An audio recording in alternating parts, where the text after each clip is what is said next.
Welcome to The Chemical Show, the podcast where chemical means business. I'm your host, Victoria Meyer, bringing you stories and insights from leaders driving innovation and growth across the chemical industry. Each week, we explore key trends, real-world challenges, and the strategies that make an impact. Let's get started. Welcome back to The Chemical Show, where leaders talk business. This is the first episode of 2026. I have a special guest here today, Noushin Shamsili from NUCO Logistics. We're taking this opportunity to do a reflection on 2025, but also a look ahead into 2026 and what's going on in the world of marine logistics. So we're going to be talking about that. I'm going to introduce Noushin in a moment. But before I do, I just want to remind you guys, as we sit here at the beginning of the year, we've got a lot of things coming up, not least of which is the Chemical Summit, which is going to be September 29th and 30th in Houston, Texas. So mark your calendars. Tickets are going to be going on sale very soon, and we would love to have you there. We are celebrating the Chemical Show's 5th anniversary here in 2026. Super excited about that and have some special things planned for the month of April. And, frankly, all the amazing guests that continue to join us to share insights and wisdom and their experience in the industry and beyond. So thank you for being here, and let's look forward to a great 2026. So today, my special guest is Noushin Shamsili, who is the CEO of NUCO Logistics. Noushin is an expert in global chemical logistics and marine freight and is also a licensed custom broker. This all brings her a really unique and special lens on what's happening in the world of international marine logistics and more. So Noushin, welcome to The Chemical Show.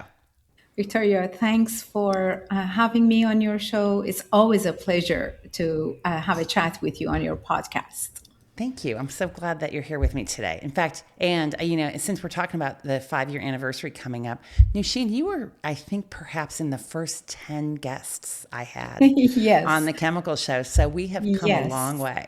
Absolutely. And I have been watching you grow and turning this into an amazing, source of information for chemical industry, particularly with the Chemical Summit that I highly recommend it to everyone related to this industry one way or another. You would have a great 1.5 days of Chemical Summit, all experts coming together. Yeah, I love that. Thank you so much. Okay, so let's turn it over to you. Give us a quick introduction to yourself and to NUCO Logistics. Sure. I set up NUCO Logistics in 2008, the worst time that a startup company can emerge. I remember I got my FMC license in, July 2008, and Lehman Brothers went down August 1st, 2008. So it was really a very tough and challenging time for a startup company, but we could actually survive those very hard times and global recession in economy. And as a matter of fact, my dream and vision was always to set up a logistics company, an international logistics company that is specialized in handling chemical products in import and export, but in different modes of transportation. So gradually, let's say around 2009, after the whole, economy went down completely and then started, rising up gradually and slowly, I could focus more on the chemical industry, and slowly but surely, my dream came through. Today, NUCO Logistics is actually having 2 offices in Houston, Texas, and in Colombia.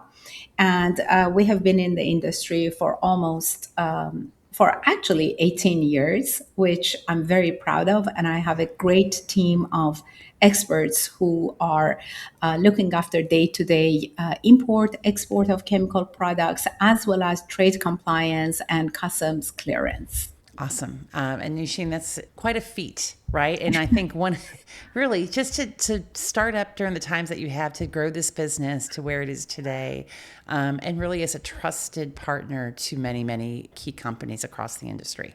Thank you. And our goal is always to maintain the level of the service and dedication to our customers because, yes, you can bring clients on board, but if they don't trust you in your expertise and in your dedication in serving them, then we really have no other advantage over the next freight forwarder or customs broker. Absolutely. So, Nushi, looking back at 2025, first of all, it's been quite a year, as we all know.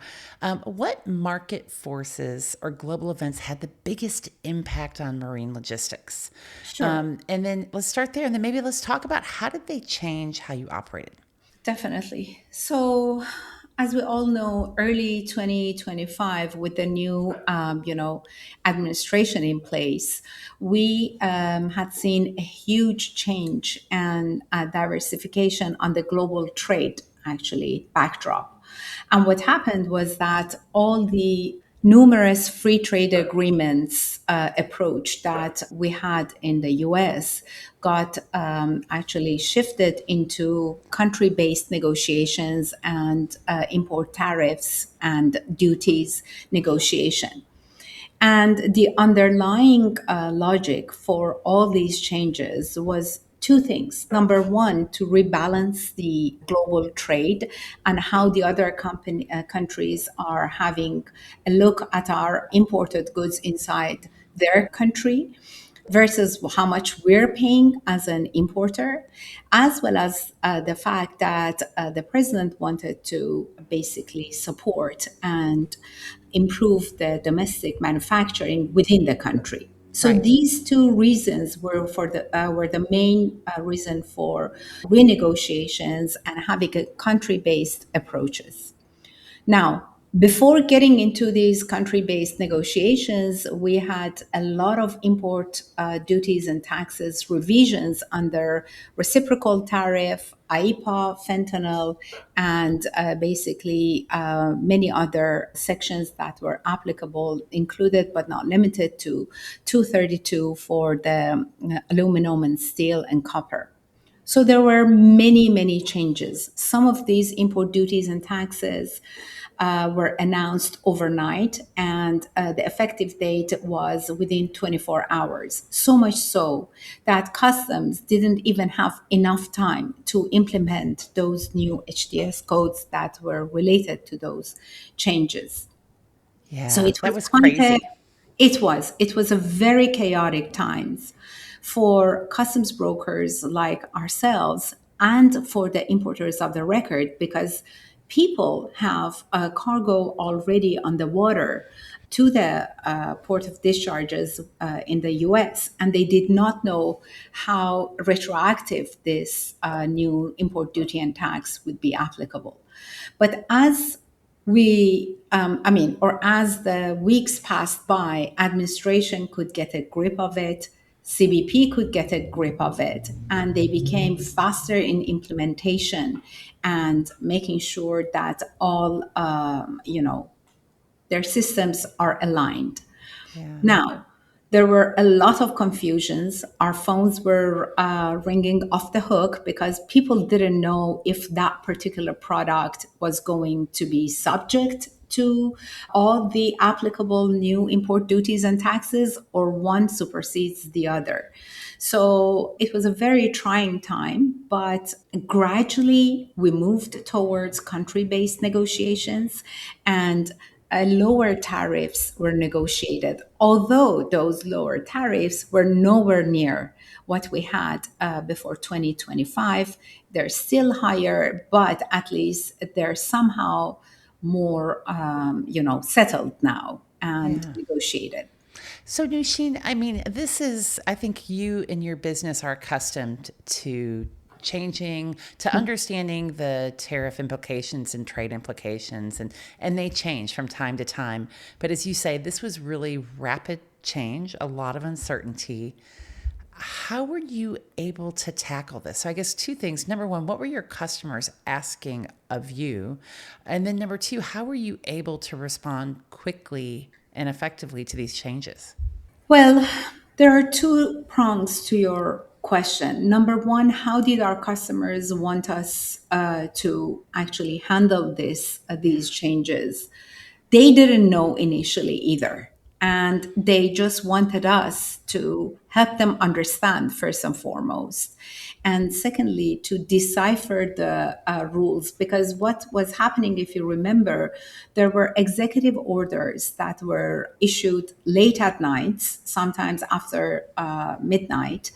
And then the news would catch up with it early in the morning, and the phones would start ringing off the hook. The problem was that until we did not receive any CSMS message from CBP, there was no official instruction as how to implement it and what codes, HTS codes, to use. So we have been trying, or we did try to explain to the best of our capability to the customers as what is happening and what is best to their interests at that point of time. But in terms of handling things from our end in our customs department, the problem was in many different fronts. Because sometimes before that executive order being posted online and before CBP gives us the instructions and guidelines, we had already filed an entry filing or customs clearance for the vessel that was due to arrive in the next couple of days, because we would like to do all the prep works and do the customs clearance prior to vessel's arrival so that the customers would not be subject to demurrage waiting at the port for the cargo to be cleared. So then once this was the new import duty and rate announced, we had to go back, undo that, and come up with replace it with the new one, and then follow with the CBP as why the entry filing is not going through. And the answer was that we have no idea. We don't know what is happening. So it was very challenging. We had to stay up very late at nights and constantly reading and monitoring CBP website about what is the best practices and what we should do. And also I have to mention that the associations that we're a member of, National Association of Customs Brokers and Freight Forwarders, were extremely helpful in guiding the members, customs brokers, as what to do and what is the latest changes that has happened during that time. So, as I mentioned, we had to very quickly adjust and adapt to the new chaos that was going on. And yes, we are used in our industry to rapid changes. We had disruptions like COVID and Red Sea and Panama Canal before, but none of them was such a roller coaster as 2025, to be honest with you. Yeah. Yeah, I bet. Well, in fact, you mentioned the Red Sea and Panama. Were those still factors at play in 2025? I felt like as we've looked at the year, so much of it has been around the uncertainty driven by tariffs and trade practices. And yet, were there still structural challenges when we think about international marine freight in 2025?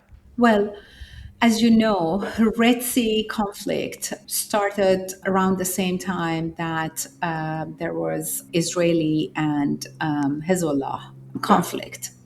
So they started Houthis in Red Sea started attacking cargo vessels, container vessels. Right. And that actually created a very big change and disruption in international freight, meaning that the steamship lines had to reroute the cargo around Africa, and that added between 7 to 10 days of the extra routing time and transit time to the entire trip duration of the transit.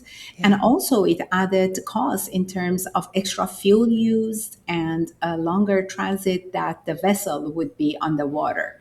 So what happened was that the prices started going up of the ocean freight, and the capacity was strict and very scarce initially. It's been a few months that Houthis have not attacked any cargo vessel. Okay. And so much so that Suez Canal authorities have announced that they have talked to a few steamship lines who are interested in, resuming their routing via Suez Canal. One of Okay. them has been Maersk. As soon as this news was announced, Maersk authorities came back and mentioned that we still have not offered any actual start date, but we're thinking about it carefully. And Got it. that's certainly because although there hasn't been any, attacks for a long period of time, and there has been a pause, but my strong guess is that most likely the steamship lines would not make any changes in their routing until May in Okay. 2026, when the negotiations of the contracts of the steamship lines would go into effect. Before that, if they do it, they have to renegotiate all the rates because the rates would drop Oh, rapidly. got it. So, So, so you expect when we look ahead at 2026, you expect we should hopefully see that the Suez Canal reopens and that we'll see some freight through there, but not till mid-year, basically. yes, Yeah. provided that there won't be any new, flare up in Right. the geopolitical situation that we have in that region. Got it. Got it. That's good news. Yes, it is. If it happens, it's a good news. But I think you will understand why I'm a little bit hesitant to Oh be yeah. so hopeful Yeah, we with won't things we that won't count our chickens before they hatch, as they say, right? But no, we'll see where it goes. We will see where yes, it goes. Um, correct. so thinking about other aspects, and so that's one area that certainly freight has been structurally impacted in the past couple of years. Is there any other areas? So we've so far when you think about 2025, it's been the uncertainty and the rapid changes of tariffs and the trade patterns that caused this continued conflict in the Middle East that has kept the Suez Canal closed. Any other big things that affected marine logistics in Yes. 2025? Yes, as a matter of fact, a couple more things. We know that Panama Canal had some, drought going Right. on, and they experienced that for a very long time. We had very limited and restricted transit traffic through that canal, Panama Canal, but also there was restrictions on the vessel drafts, so that slowed down the traffic, and obviously it has an impact on the ocean freights. On the other hand, well, first of all, let me finish the part about Panama Canal. We know that the issue has been resolved in the past couple of 3 4 months, which we're now in December that we're talking about. The traffic has come back to the normal almost, unless there is a heavy traffic due to the volume.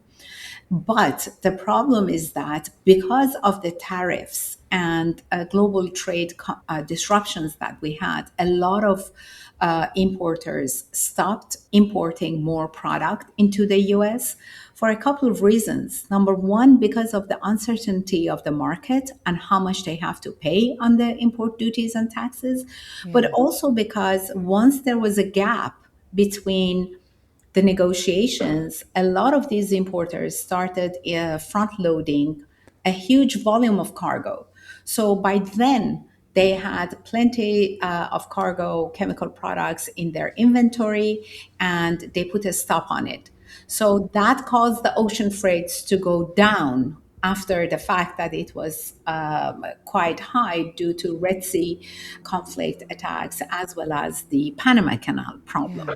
So it was constantly going up and down until today that we see the levels are at a very low ocean freight rates from Trans-Pacific to West Coast as well as Trans-Pacific to East Coast right now. So Panama Canal is ready for business and Yes, and yes, cheap if people want to move their product. It sounds like. absolutely. If the routing matches them. Okay. Good. Any other big changes in 2025? I think that's about it. Okay. I'm happy to report there's no more, That's a good thing. Victoria. I mean, because again, as we've already discussed, there's been so much change and uncertainty. At some point, we need to level out. So let's look ahead to 2026. Sure. What are you expecting, or what should we be expecting when we think about global marine logistics and freight going ahead this year? There are a few trends that I would be following very closely. And I've picked four of them for you today to Perfect. go over and just briefly talk about them. Number one is trade policy and tariff volatility actually will remain high because although there are still negotiations going on, but we have a 1 year suspension for the Section 301, which President announced on the port fees for Chinese built and operated vessels calling United States ports, which that would be until on November 10th. There was a suspension announced, and that will be till November. But in between, the negotiations can bring more tariffs and more, uncertainty. So I will be watching the global trade news very closely. And the fact that diversification and sourcing of routings should be accelerated. What I mean by that is that the importers, which a lot of them have already adapted to the new environment that we have gone through in 2025, are no longer depending on a model of China plus one supplier plus spot freight rate. Right. They should diversify their sourcing, different routings to avoid the geopolitical and natural causes. So, diversification on sourcing is quite important, and I follow it very closely so that I can talk to the customers on regular basis as what are you doing about that? Are you Right. having a second supplier or not? Number three is digital compliance and visibility. In 2025, what we saw, Victoria, was a huge adaptation of digital tools into international supply chain and trade compliance, which to a great extent, it has enhanced the collaboration between supply chain teams or participants, customs brokers, and freight forwarders, ocean Right. freight carriers. But visibility that it has provided us in tracing and tracking and making sure that we get the notification, automated notification about global trade changes is amazing and very impressive. So, digitalization and AI driven tools are another point that I will have a close look at.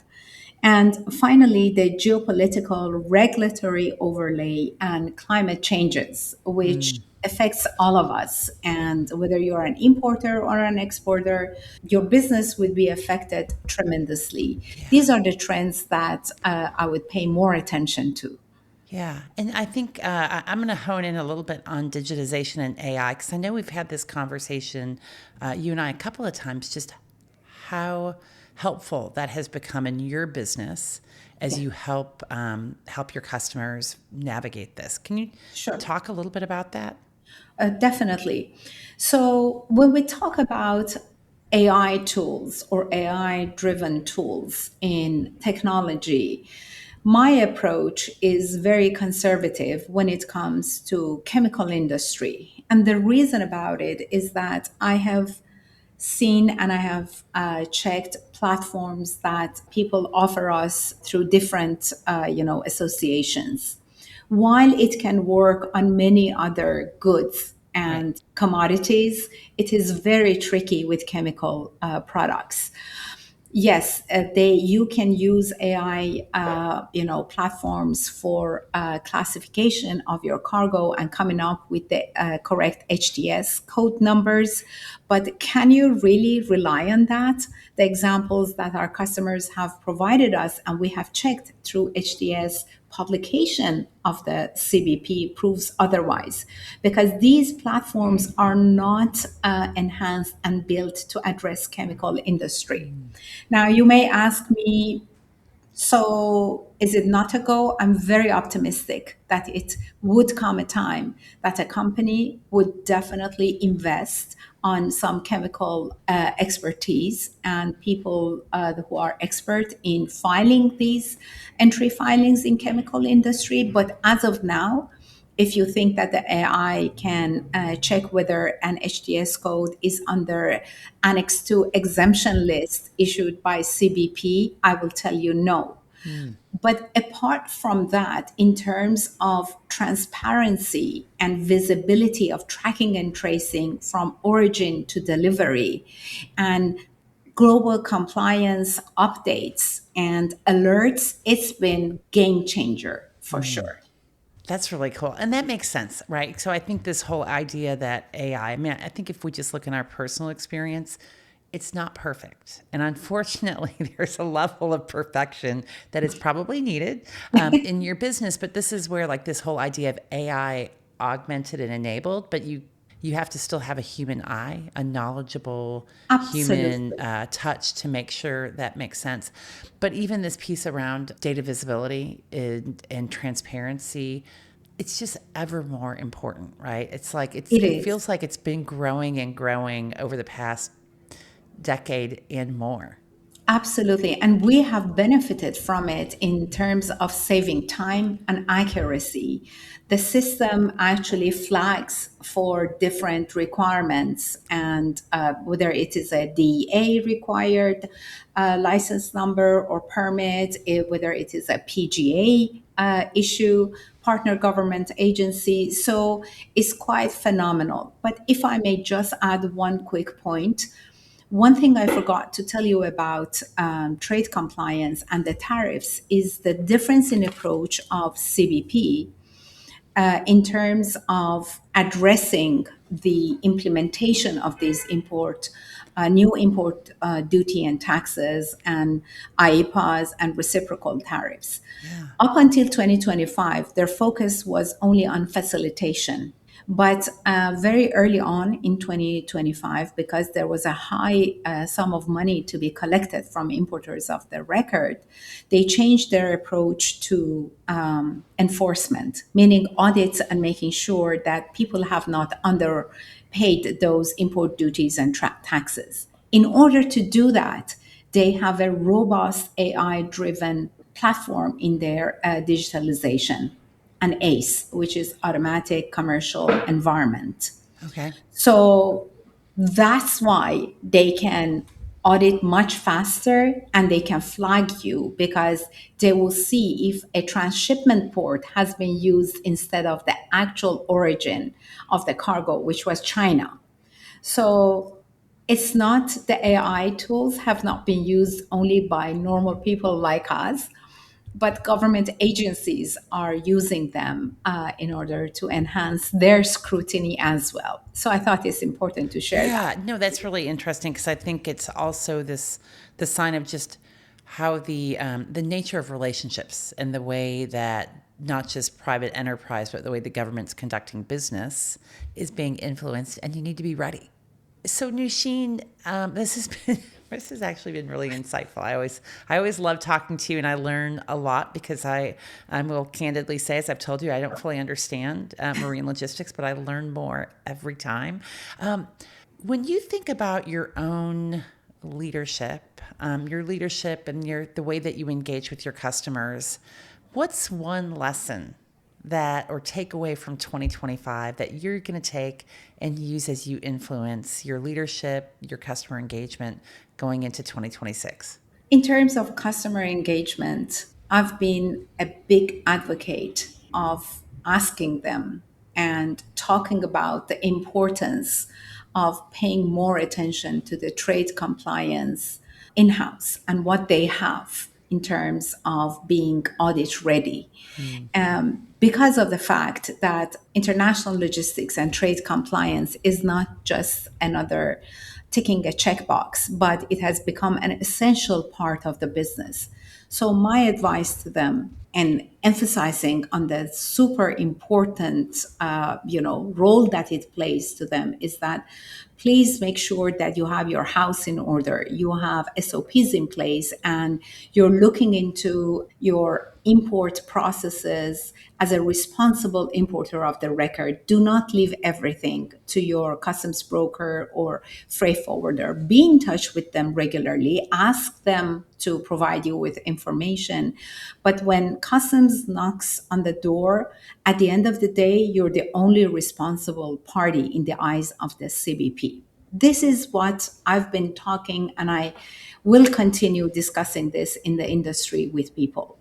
In terms of my own team, that I've been so blessed to have such a dedicated and really integrated kind of a team, is that at difficult times, we become closer with each other and we understand the parts that we don't know and which areas we have to address and work harder on it.